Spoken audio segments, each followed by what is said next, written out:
Hey everybody, how's it going? I hope everything is well. I'm just here with a little bit of a book update because I just recently finished a book and I also got some other books from my library. I picked up a couple of other books from a sale. I said I wasn't gonna, but it's really hard to resist when books are like $3. Okay, but we're doing our best. Anyway, so the big one that I finished was Realm Breaker, by Victoria Aveyard. Dude, this book, she's in the her acknowledgement, she mentions that Tolkien is one of her biggest inspirations for it. Dude, you can just see it. You can just feel it. Like I feel like that's what attracted me to this book. As soon as I started reading it, I was like, these are very Tolkien-esque vibes. Like it's very like legendary storytelling. Like obviously her writing style is extremely different from Tolkien's, so don't go expecting that. But just the world building, the different people groups, the elders are very similar to the elves in my personal opinion because they're very like they've kind of retracted from the world. They from like the society, they have their little enclaves that they live in, and they just kind of want to mind their business and let the humans mind their business. And they also come from a realm that has been lost that's called Glorian, which kind of reminded me of like the West, in or the Grey Haven. Well, the Grey Havens are where you go to the West, but the Undying Lands kind of gave me the vibe of that. And like they don't really care what happens to the realm because they just want to go home, and the only way to go home is, I guess, to die. So anyway, and one of my favorite characters, one of the companions, and they're also immortal, so there's that aspect too. One of the companions is, his name's Dom. I don't know I have no idea how you would pronounce his name for real, but it's spelled Dom Cridhan or something like that. That's not, don't, I'm just going to call him Dom. Okay. I love him. Okay. He's one of my favorites because he's very much like the typical, him and Andry are like typical knights where they just want to do good and they just want to fight against evil. And even like, they have a couple of characters that join them that are more from the other side of the tracks, if you will. And so they're kind of doing things that, criminal behavior, and they're very against the criminal behavior. Anyway, so I love it. So let me give you like a brief summary. I do not want to ruin this. This is book one. There's three. My library has all three of them, so I cannot wait to pick up number two. I'm not going to spoil any of this for you if you haven't read it. I'm sure it's been out long enough that most people have. I'm slow to the game, okay? But let me just tell you the basic premise of this story is basically what I said in the prologue. There's this guy, his name's Taristan. He is possessed by evil or something because he has a weird glint of red in his eyes. So he is possessed by evil. Also, he can't be killed. So something has possessed him, evil, truly evil. And this evil thing has different names, but they mainly call him what waits. So it's like this evil thing that tears realms asunder.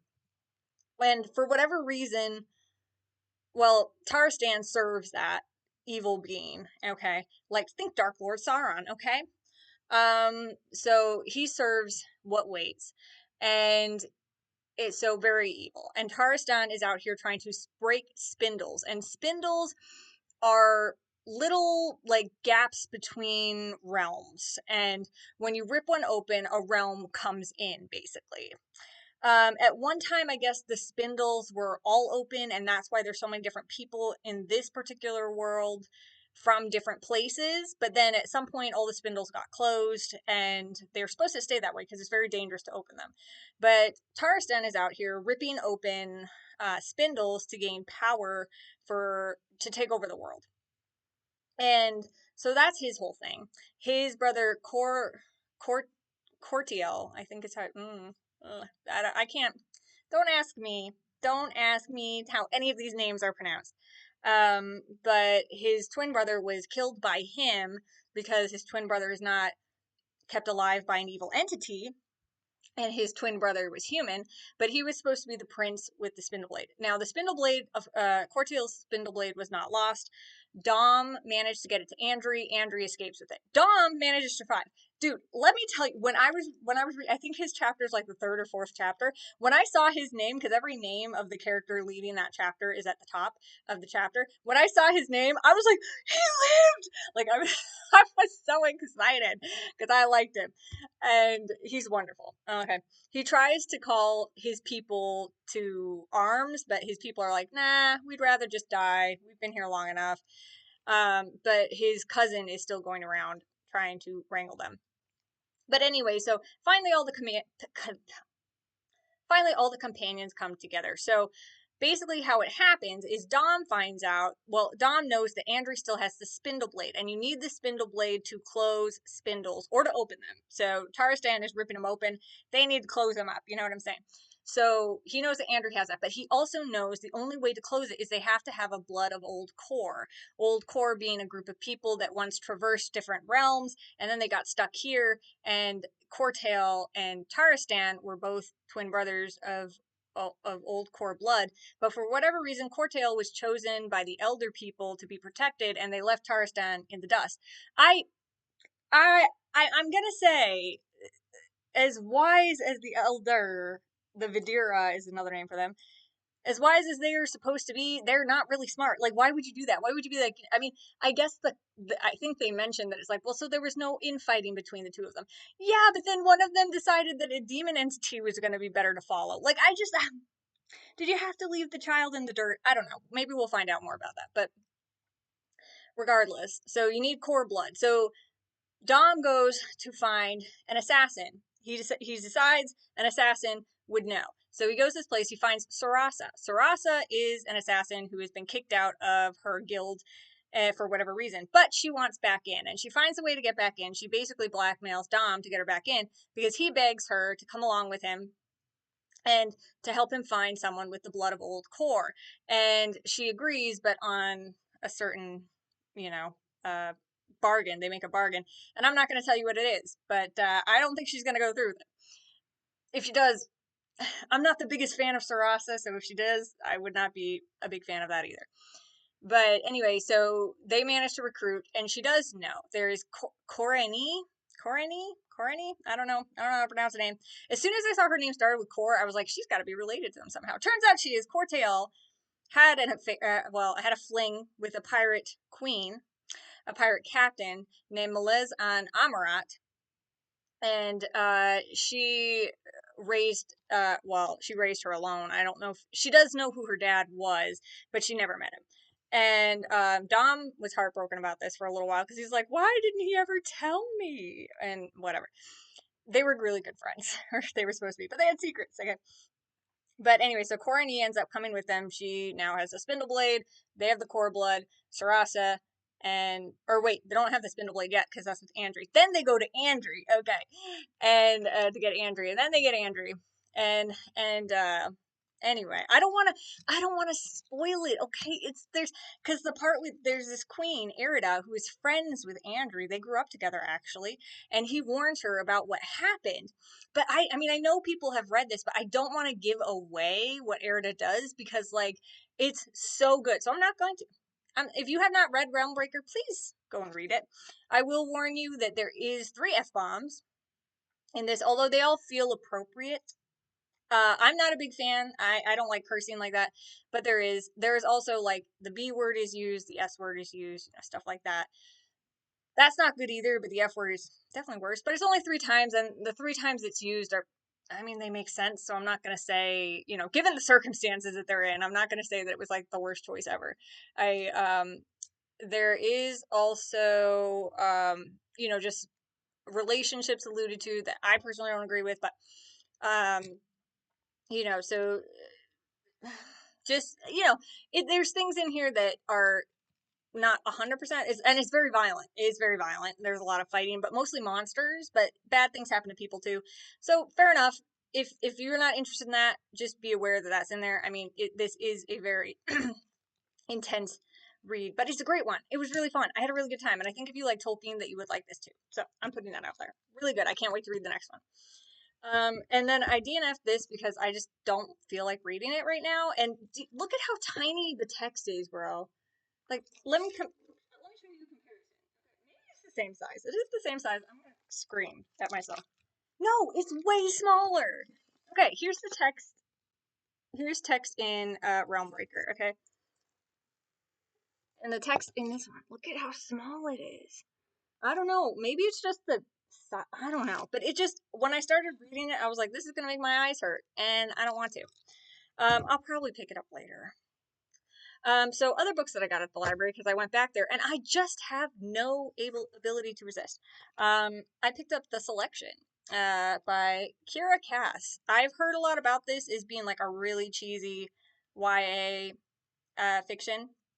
I'd never heard of it before in my life, so I don't know how I missed this one growing up. But I just wanted to check it out. I thought it would be a really fun read and just something really quick. So we're gonna read The Selection. I have literally no idea, and I picked this one up because I love Carve the Mark by Victoria Roth. I actually own the second book in the duology, which is The Fates Divide, because I think how this worked out last time is I actually picked this up from the library and I read Carve the Mark and I liked it, and then like a few days later I went to a bookstore with my friend and I was like, hey, I want book 2. And I don't know if my library has book 2. So I bought book 2, but I really wanted to read it again and I don't have the first one. So I picked it up at the library again. Eventually I will actually buy this, but I figured since for now I can just pick it up, I'm going to pick it up. This is like a space adventure kind of, well, not adventure. They all just live in space. They just live in different planets. It's like Star Wars, you know, kind of a thing. It's like a Star Wars adventure. But it's very sci-fi, but also has some fantasy elements. It's really good. I really enjoyed it. And maybe you would too. I haven't read it in a while. Like I could tell you more about it, but I haven't read it in a while, so I don't really want to. But I do know that it mainly focuses on a romance between two characters, Akos and what's her name? Oh, this is not a chapter with her in it, I don't think. But Syra, that's it. Syra and Akos, it mainly focuses on their romance. But also it focuses on like the two kind of because they live on this world and there's two like factions on the world. And there's one faction that is full of people who are like warrior people, and the other faction is more like peaceful and like they're just kind of farmers and they just, they're, all that. And the warrior people are like always attacking them, and it's just really, there's a lot of interesting dynamics in here, and I really like that because it added to the world building itself is just really interesting. So I think that really kept me even more engaged than the relationship, although I do like the relationship between Akos and Syra. So fun, can't wait. Space fun. And then I started this already, Reckless by Lauren Roberts. I have read Powerless. I actually owned Powerless for a while, but then I gave it away to the library because I didn't like Powerless. I know a lot of people do. I know it's not a popular opinion, but I thought that Powerless to me felt like a mishmash of popular YA fiction. It felt very much like Red Queen to me by Victoria Aveyard, because like there's like a prince, there's like two princes and a girl that was not supposed to have powers that suddenly does have powers. Technically, Payton doesn't have powers at all, but she's like pretends to be psychic. But like the dynamics are so similar. It just made me feel like, did you just copy and paste? Like, is this a little bit of fan fiction that got turned into okay? But it reminded me of Red Queen. It reminded me of Psych, if you've ever seen the show Psych, because she literally is pretending to be a psychic, and that's literally the entire premise of the show Psych. So it reminded me of that. And there was another thing it reminded me of, but again, Hunger Games with like, there's obviously, she was very inspired by the Hunger Games. So for me, Powerless was however, I kind of want to finish it, now that Fearless is out, and I might be able to get Fearless at the library at some point. And I do want to read Powerful. I've heard a lot of good things about the novella, but like, am I going to enjoy this? Probably not super much, but I think it's going to be a really quick read, and that's kind of like part of the like idea. And also, I do think I kind of want to find out what happens to Payton and Kai.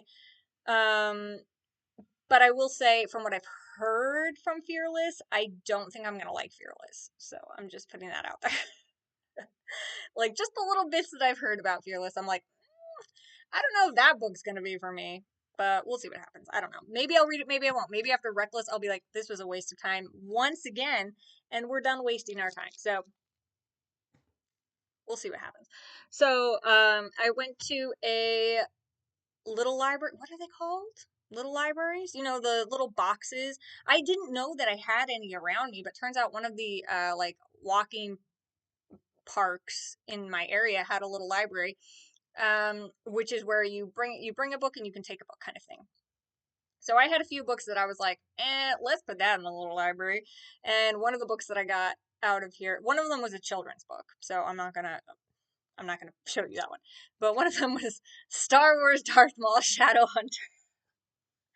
Dude, I was like, this looks freaking awesome.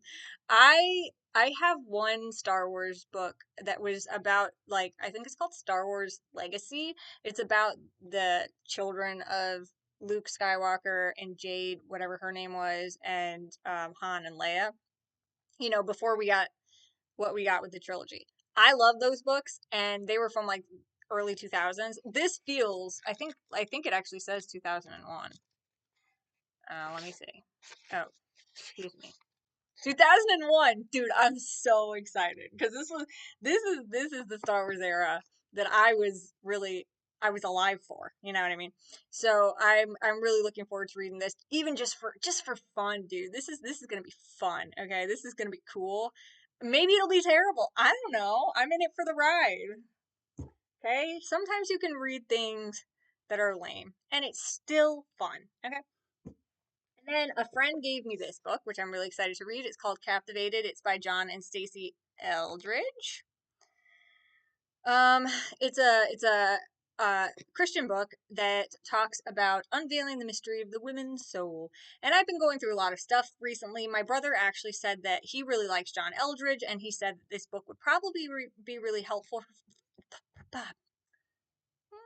Probably be really helpful for me to read, just to kind of overcome some old fears, old anxieties and stuff. Give it to God, you know what I mean, and just learn more about God and his heart.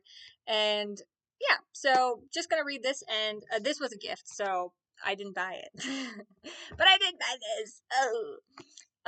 Stay With Me by Becky Wade. This is a faith-based romance. It's a Christian book as well. Got it for $3. Can't really deny. It's like regularly, like, I don't know how much. $15, something like that. But I heard good things. There's a YouTuber that I watch that her name is Oshina, and she talks a lot highly about this series. It is a series, it's not just one book. But I'm gonna try out one book and see if I like it and go from there. I'm not usually a romance book reader, I'm a fantasy reader at heart, but I do like a clean Christian romance now and then, and I can't deny it. So we're gonna check this out, see if we like it, and go from there. I will probably talk about it because I own it, so we will probably talk about it. And then lastly, I have Becoming Brave by Tracy Mitchell. How to think how to think big, dream wildly, and live fear free. So this is also another Christian book. I got it for 99 cents. Oh, I love it. I don't know, they were having a crazy sale, so I was excited.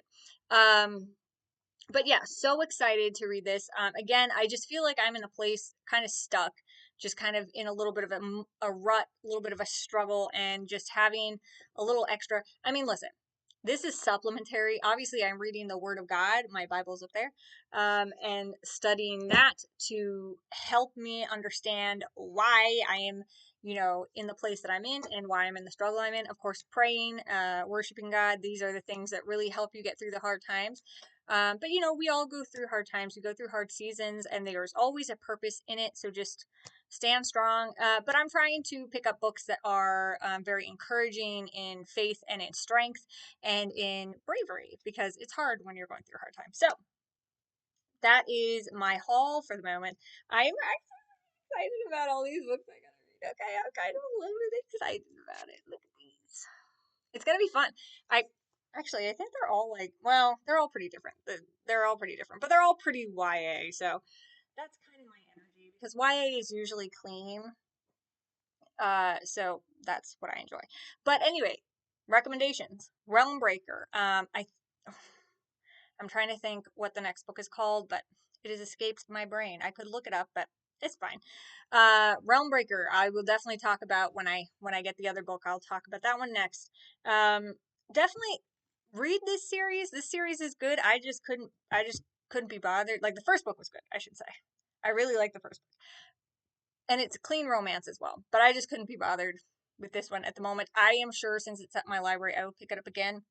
But that's it. Also, today, the 10th, The Runaway is out officially, my book. So if you are interested in getting a copy of The Runaway or The Project, which is the first book in the series, if you want to start your own sci-fi YA series, please check out my books. I've got The Project by Gillian Hope and The Runaway now by Gillian Hope. This is the second book in a trilogy, but the trilogy will probably be done I'm hoping by the end of the year. I'm hoping by the end of the year, the first trilogy will be finished. I'm really excited about these books. I'm really proud of these books. So please, if you would like to support me, I would so appreciate that. And maybe find another series that you like. Who knows? But as you can see by my taste, these are the books that I like. So my books are kind of in that same thing. So we will leave that there. Thank you guys so much. Just know that I love you, but Jesus loves you way more. And I hope you have a good day. All right. Bye.